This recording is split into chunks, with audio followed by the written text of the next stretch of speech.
après la confiance, un bébé en 5 ans, il y a un bon goût.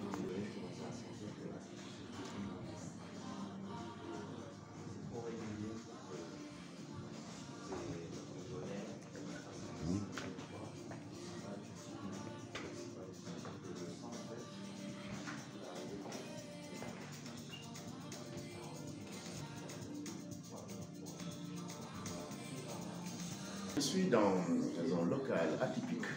Je suis passé tout à l'heure devant. Comme je suis un spécialiste de l'art africain, je me suis arrêté, je pensais que c'était une galerie. Non, ce n'est pas une galerie. C'est l'atelier ou la maison de Gillette Loat, une Camerounaise. Mais c'est qui cette dame? C'est une dame qui était un cadre en France, qui avait fait des études à Dauphine. Et une fois, elle rentre au pays. Elle se rend compte d'une chose très simple. Au village, les femmes avaient de très jolis cheveux. Contrairement aux femmes des villes. Alors elle s'est dit, mais pourquoi? Donc c'est l'intellectuel effectivement qui interroge la société. Qui ne va pas tout simplement rester comme ça, mais elle interroge. Effectivement, la société, la ville c'est quoi? C'est le melting pot, c'est le métissage, c'est la sophistication, c'est tout le contraire de ce qui est naturel, c'est normal. Elle revient en Europe, elle crée effectivement un institut pour transmettre effectivement ce qu'elle a appris. Elle a fait le tour de beaucoup de villages pour apprendre, pour savoir comment nos femmes, nos mamans, dans les villages, entretenaient leurs cheveux, sans en souffrir. Parce que maintenant, quand vous voyez effectivement les jeunes filles, elles ont des pellicules, elles mettent du gel. Le gel, c'est du goudron sur la tête, donc le cuir chevelu ne respire pas. Elles souffrent. C'est joli, mais ça fait beaucoup de dégâts.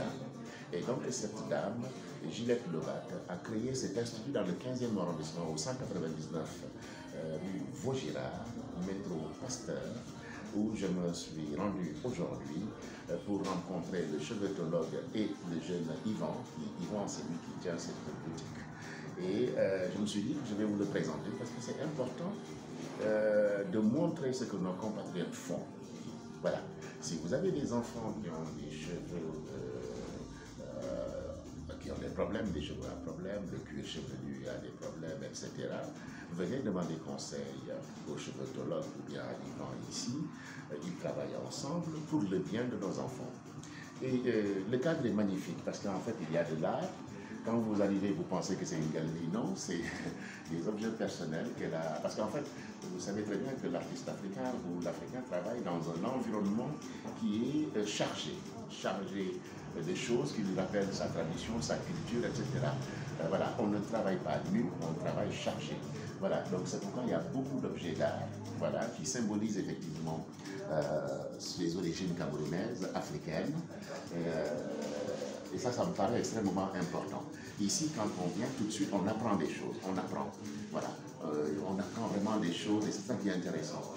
Il y a des produits, il y a de tout. Regardez-moi cette série, vous pouvez filmer cette série de masques. Voilà, cette série de masques qui est extrêmement intéressante. Ça doit être un chef, comment on appelle ça? Un banc. Un lit de mort. Un lit de mort. Un lit de mort, d'accord. Un lit de mort. Ouais. Voilà. Voilà, tout est artistique, tout a un sens ici, et c'est ça qui est intéressant. Voilà ce que je voulais vous présenter. Donc, Divinise ta beauté, soins de réparation capillaire et corporelle via des techniques ancestrales. Ils disent dans la carte, venez vivre l'expérience de la cosmétique alimentaire naturelle et sublimez vos cheveux et votre peau avec des produits 100% naturels. Ça, c'est extrêmement important. Voilà, donc je voulais vous présenter effectivement cette boutique, ce lieu qui est dans le 15e arrondissement, qui est vraiment très très intéressant, où j'ai plaisir à me retrouver. Regardez seulement, même les chaises, ont un sens, voilà, tout est sculpté, bien fait, bien propre, bien tenu, bien organisé, parce que c'est très important, bien tenu, bien propre, une hygiène qui est impeccable. Je vous invite véritablement à venir voir, rencontrer des gens pour effectivement prendre soin de vous, de vos cheveux, parce que les cheveux c'est quelque chose de très très important, que ce soit dans la Bible ou dans le Coran. Effectivement, il faut prendre soin de ses cheveux, de son cuir chevelu, c'est très très important.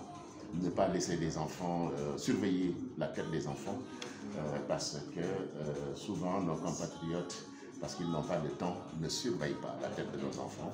Et après, ils vont à l'école et ça peut créer des problèmes. Voilà.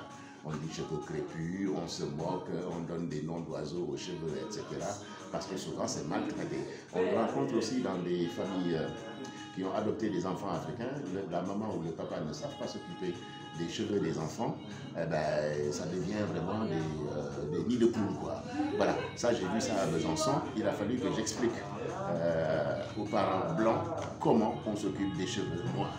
J'ai amené des étudiantes sénégalaises qui sont venues coiffer les enfants qui étaient adoptés. Voilà, vous voyez l'ignorance, comment ça fait. Ils aimaient bien leurs enfants, mais pour eux, c'était mignon, c'était comme de la laine, c'est doux. Mais à l'intérieur, c'était sale, c'était pas bien. Voilà.